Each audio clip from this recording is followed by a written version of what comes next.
Shalom, essa é a estrada real, é um pedaço dela, vou te mostrar onde que nós estamos aqui. Olha aí, nós estamos nesse ponto aqui, nós estamos pertinho de Glaura. Eu quero chegar até Glaura e mostrar para vocês um pedaço da estrada que é muito agradável. Tá vazio, horário de almoço e passa pouca gente por aqui nesse horário.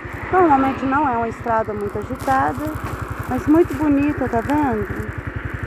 Muito cheio de verde. Eu gosto muito de fazer um rolezinho pela natureza. Vou levar vocês.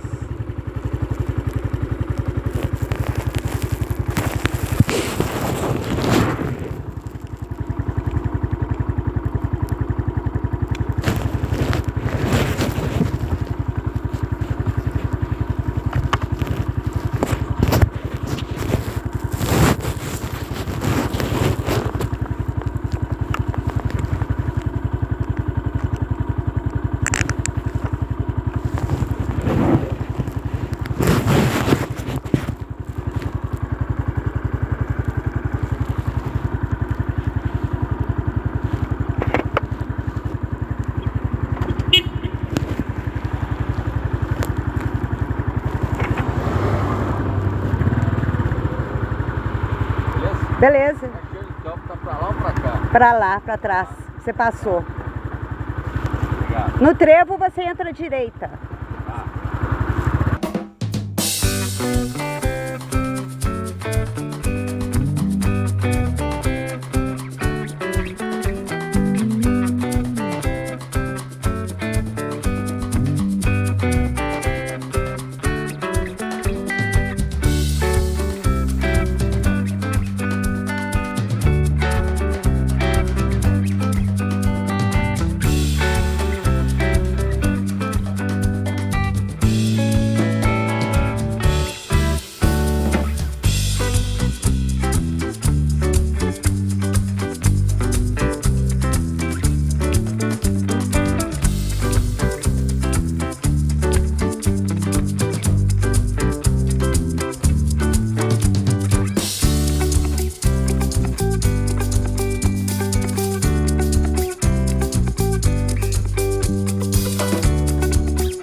Chegamos, gente.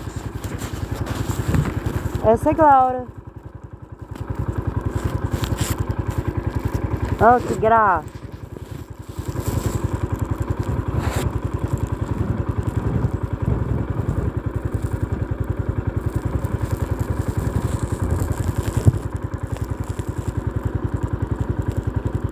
Agora eu vou desligar, vocês ficam por aqui, porque trepida muito. As ruas daqui pra frente são de pedra, como tudo por aqui.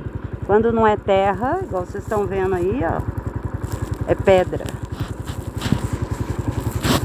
Shalom. Fiquem em paz.